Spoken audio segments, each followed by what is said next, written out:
Ora, o homem natural não compreende as coisas do Espírito de Deus, porque lhe parecem loucura, e não podem entendê-las, porque elas se discernem espiritualmente. Podemos assentar.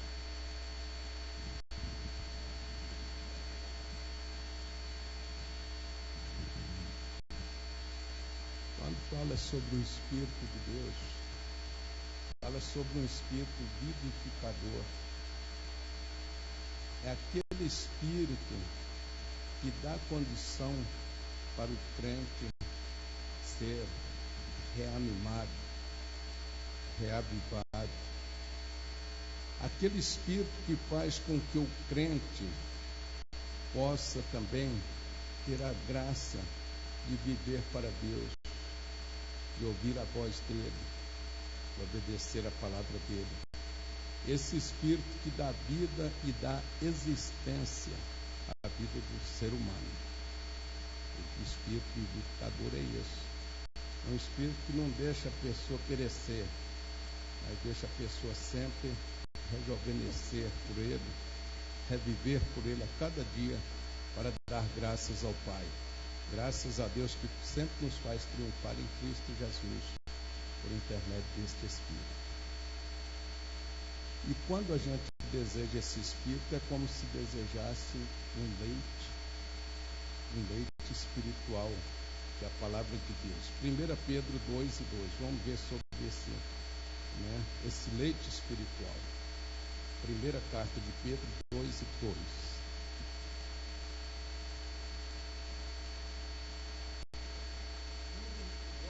Viver honesto entre os gentios, para que naquilo em que falam mal de vós como de malfeitores, glorifiquem a Deus no dia da visitação, pelas boas obras que em vós observem. 2:2.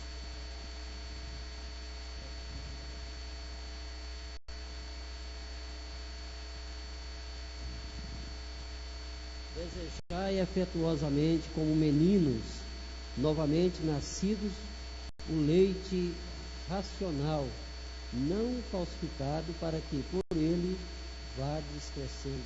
Isso. Igual uma criança não pode viver sem leite na terra, ou leite alternativo, assim também aquele que é de Deus não pode viver sem esse nutriente espiritual. E tem que desejar afetuosamente, igual uma criança deseja. Vocês veem que quando uma criança deseja o leite, qual a atitude dela? Ela insiste, ela chora, ela dá birra, faz tudo para adquirir aquele leite. Enquanto aquele leite não chega à sua boca, ela não para. Então, nós desejamos aquele leite afetuosamente, porque ele faz parte da nossa vida. Esse leite faz parte do nosso afeto cristão. E nós não podemos sobreviver sem esse leite espiritual. A palavra de Deus, então, ela nos alimenta como se fosse um leite racional. E nós devemos, bem-vindo, meus irmãos, bem-vindos. Devamos desejar afetuosamente alimentarmos com esse leite espiritual. E esse leite, ele está contido na própria palavra. E diz que quando nós nos nutrimos desse ensinamento, tem uma referência que eu acho ela muito bonita, que é de Hebreus 5:14. Hebreus 5:14. Não está anotado, mas quem está falando no transcorrer vai lembrando do verso.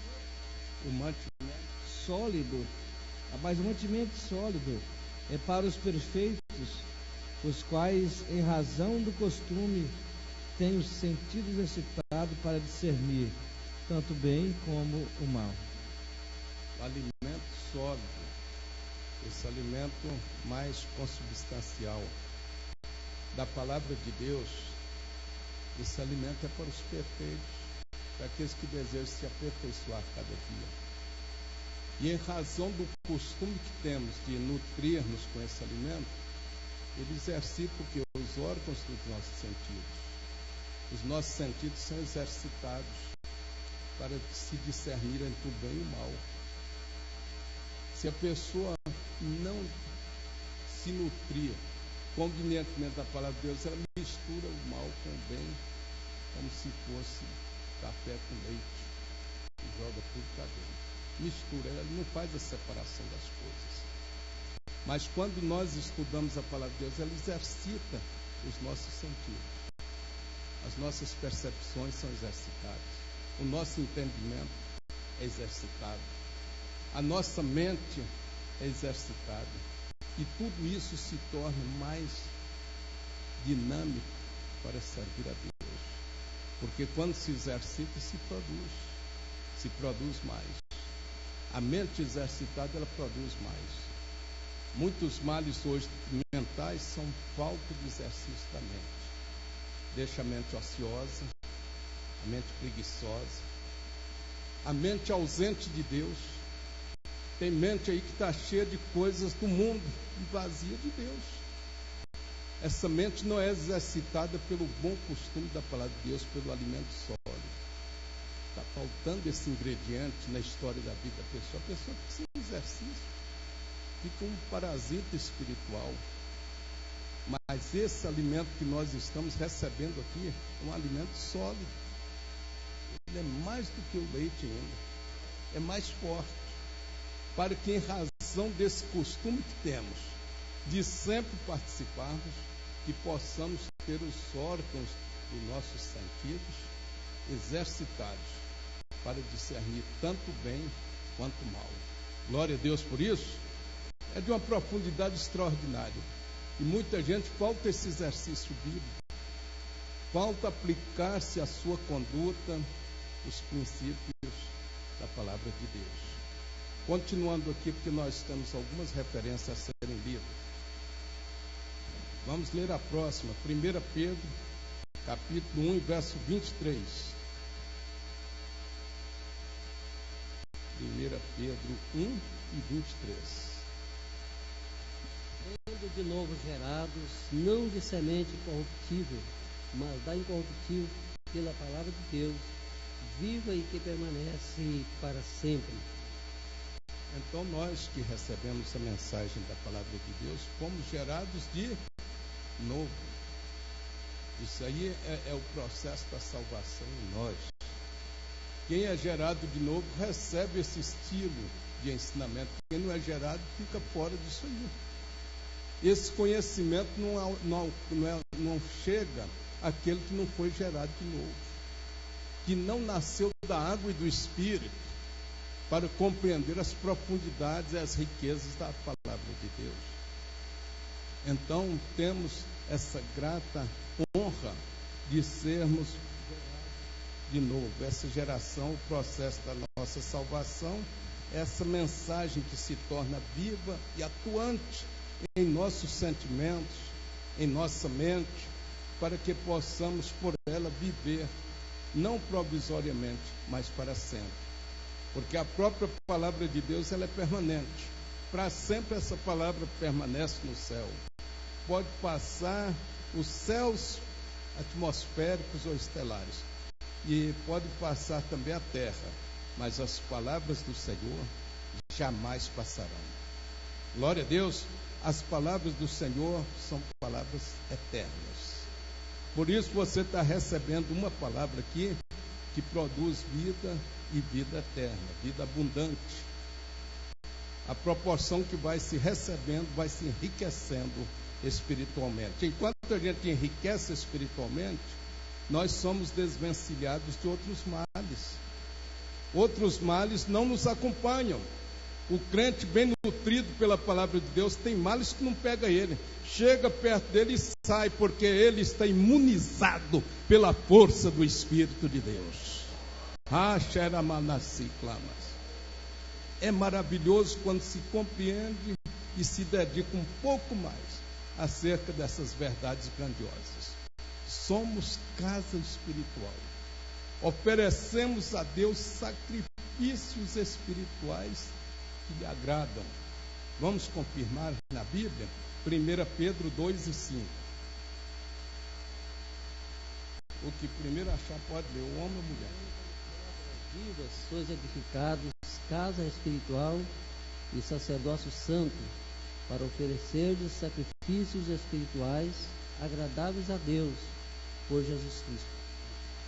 Os sacrifícios espirituais que nós, como casa espiritual, tem até um versículo, o irmão podia até me ajudar aí, em primeiro, eu creio que é capítulo 3 de aos Hebreus, não sei se está a partir do verso 5 ou 6, que diz assim: eis que casa sois vós,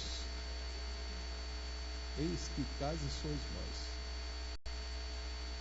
se tão somente permanecer fiel até o fim.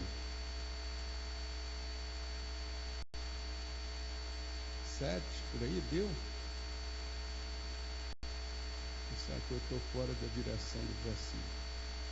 É verso 6? Então lê, por favor, irmão. Pode ler, a senhora que é toda.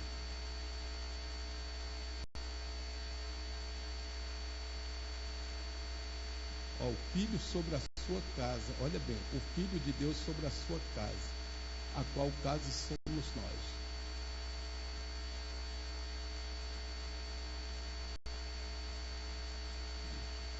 Outra linguagem aí, parece que a dela deve ser. Mas Cristo como filho sobre a sua própria casa, a qual casa somos nós, se tão somente conservarmos firme a confiança e a glória da esperança até o fim. Que verso é esse? É o 6? Então está certo. Então dê a referência certa. Só falta alguém localizar.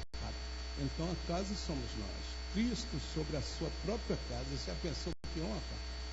Jesus nos ter como casa dele. Se somos casa de Deus, somos propriedade de Deus. Propriedade exclusiva de Deus. A qual casa sois vós? Vós quem? Que nasceu de novo, que ouviu a voz do Espírito Santo, que não endureceu o coração, que quando ouviu a voz da mensagem salvadora, ela entrou no teu coração e mudou a história da sua vida. Glória a Jesus, mudou a história da vida. Isso é regeneração, mudança de vida. E nós somos filhos de Deus, e Ele habita sobre essa casa, se tão somente, tem uma condicionante, se tão somente permanecerdes fiéis a Ele, nessa mesma esperança, até o fim. Glória a Jesus, até o fim, não é só na metade, não. Tem gente que vai até a metade do caminho e desiste. Esse não serve. Nós servimos o exército, e lá no exército temos uma marcha forçada. Sabe de quantos quilômetros? Chegou até a 16 quilômetros. Ali saía todo mundo, todos os soldados, quer dizer, todo aquele contingente armado, todo preparado, e nós íamos com uma marcha forçada, com o cantil, com o mosquetão, com aquela cartucheira embutida, tudo, né? Coturnos pesados. E saímos para marchar até 16 quilômetros, a marcha mais forçada, marcha forçada. E naquela marcha forçada não adiantava desculpa. Tenente, capitão, eu não posso passar aqui não, porque tem espinho nesse caminho. Não tinha desculpa. Não posso passar aqui não, porque tem lama. Tem umas pedras aqui no caminho, não tinha desculpa não. Quem entra na marcha forçada tem que vencer o trecho. Onde determinar passa por aqui, tem que passar por ali. Tem que passar e vai até o destino final daquela marcha. Se parar no meio da estrada, só se for por um motivo de saúde ou de incapacidade física, que não deu para alcançar o objetivo. Mas o normal é lutar e esforçar para chegar até o objetivo final da marcha. Quem chega lá é um vitorioso, porque foi condecorado com aquela marcha mais forçada que o exército determinou.